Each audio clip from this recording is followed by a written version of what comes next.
Students, आज की biology class में हमारा टॉपिक है पोषण यानी कि न्यूट्रिशन। तो स्टूडेंट्स, जैसा कि हम सब जानते हैं कि सभी सजीवों, चाहे वो वनस्पतियां हों चाहे जंतु हों, उनके शरीर में निरंतर विभिन्न प्रकार की क्रियाएं होती रहती हैं और इन समस्त क्रियाओं को करने के लिए उन्हें आवश्यकता होती है ऊर्जा की।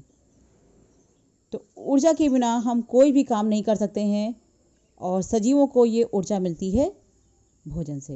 यानी कि हम कह सकते हैं कि भोजन एक प्रकार का ईंधन है जो समस्त जीवधारियों को ऊर्जा उपलब्ध कराता है। और भोजन सिर्फ ऊर्जा के लिए नहीं बल्कि शरीर की वृद्धि के लिए भी अनिवार्य है। और भोजन में विभिन्न प्रकार के पदार्थ होते हैं जो हमारे जैव रासायनिक प्रक्रम को ठीक करते हैं, ऊर्जा उत्पन्न करते हैं और वृद्धि में सहायक करते हैं। इन सभी पदार्थों को हम पोषक कहते हैं, यानी कि न्यूट्रिएंट कहते हैं। भोजन भी एक प्रकार का ईंधन है जिससे हमें ऊर्जा मिलती है। और अगर हम बात करें सबसे साधारण भोजन की, तो सबसे साधारण भोजन ग्लूकोज यानी कि साधारण चीनी जो हम अपने भोज्य पदार्थों में इस्तेमाल करते हैं, वो सबसे साधारण भोजन है। इसके अलावा भोज्य पदार्थों में कार्बोहाइड्रेट, वसा, प्रोटीन, खनिज लवण, विटामिन, जल आदि अनेक पोषक तत्व होते हैं। यानी कि हम कह सकते हैं कि वह प्रोसेस, ऐसा प्रक्रम जिसके द्वारा जीवधारी बाहरी वातावरण से, बाह्य वातावरण यानी कि बाहरी वातावरण से भोजन ग्रहण करते हैं और भोज्य पदार्थों से ऊर्जा प्राप्त करके अपनी समस्त जैविक क्रियाओं का संचालन करते हैं, वृद्धि करते हैं, पोषण कहते हैं। यानी कि पोषण में क्या है कि हम बाह्य वातावरण से किसी न किसी रूप में भोजन ग्रहण करेंगे और उन भोज्य पदार्थों से ऊर्जा ग्रहण करेंगे और उस ऊर्जा के द्वारा हमारी जैविक क्रियाएं चलेंगी और हमारे शरीर की वृद्धि होगी। ये सब मिलकर कहलाएगा पोषण। पोषण का मतलब ये नहीं हमने सिर्फ भोजन खाया, उस भोजन से एनर्जी लेने के बाद हम उस ऊर्जा का प्रयोग करें विभिन्न प्रकार की क्रियाओं के संचालन के लिए। तो ये हो गया न्यूट्रिशन यानी कि पोषण। अब हम पढ़ेंगे कि न्यूट्रिशन की आखिर आवश्यकता क्या है। तो स्टूडेंट्स, जीवधारियों के लिए पोषण बहुत ही आवश्यक है। क्यों? क्योंकि समस्त जैविक क्रियाओं को सुचारू रूप से चलाने के लिए सभी जीवों को आवश्यकता होती है ऊर्जा की, और ये ऊर्जा मिलती है उसको फूड के ऑक्सीडेशन यानी कि भोजन के अपचयन से। इसके अलावा भोजन से जीव द्रव्य की मात्रा में वृद्धि होती है। और जीव द्रव्य क्या करता है? जीव द्रव्य हमारे शरीर की जो कोशिकाएं होती हैं उसके आकार को बढ़ाने में हेल्प करती हैं।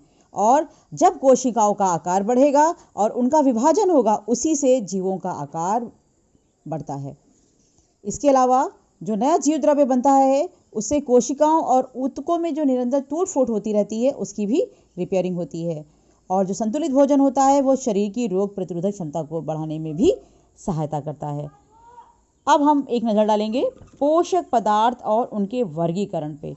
तो हम सब जानते हैं भोजन में कई प्रकार के पोषक तत्व पाए जाते हैं जो कि शरीर के लिए आवश्यक ऊर्जा का उत्पादन, शरीर का निर्माण, शरीर में जो टूट फूट होती रहती है उसकी मरम्मत और शरीर की रोग प्रतिरोधक क्षमता को बढ़ाने का कार्य करते हैं। तो भोजन के जो मुख्य पोषक तत्व हैं वो हैं कार्बोहाइड्रेट, वसा, प्रोटीन्स, विटामिन्स, जल हो गया, खनिज लवण हो गया। अब इनके बारे में हम बारी बारी से विस्तार से चर्चा करेंगे। तो सबसे पहला हम पढ़ेंगे कार्बोहाइड्रेट के बारे में।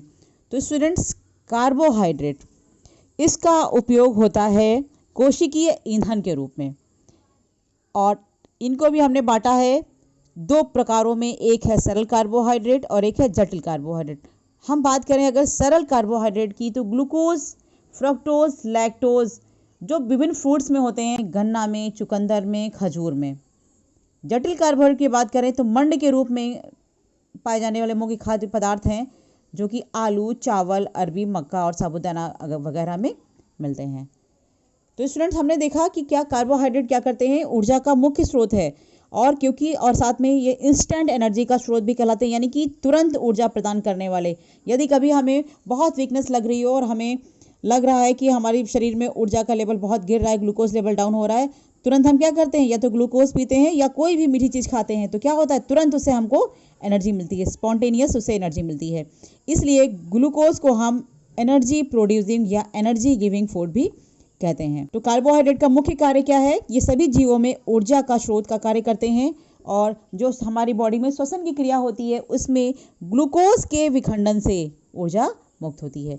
इसके अलावा ये जो कार्बोहाइड्रेट होती है ये मंड के रूप में पौधों में और ग्लाइकोजन के रूप में जंतुओं में संचित ईंधन के रूप में इकट्ठी रहती है। इसके अलावा कोशिका कला और संयोजी ऊतकों की जो रचना होती है उसमें भी ये हेल्पफुल होती है और वसा में परिवर्तित होकर ये संचित ईंधन का कार्य करते हैं।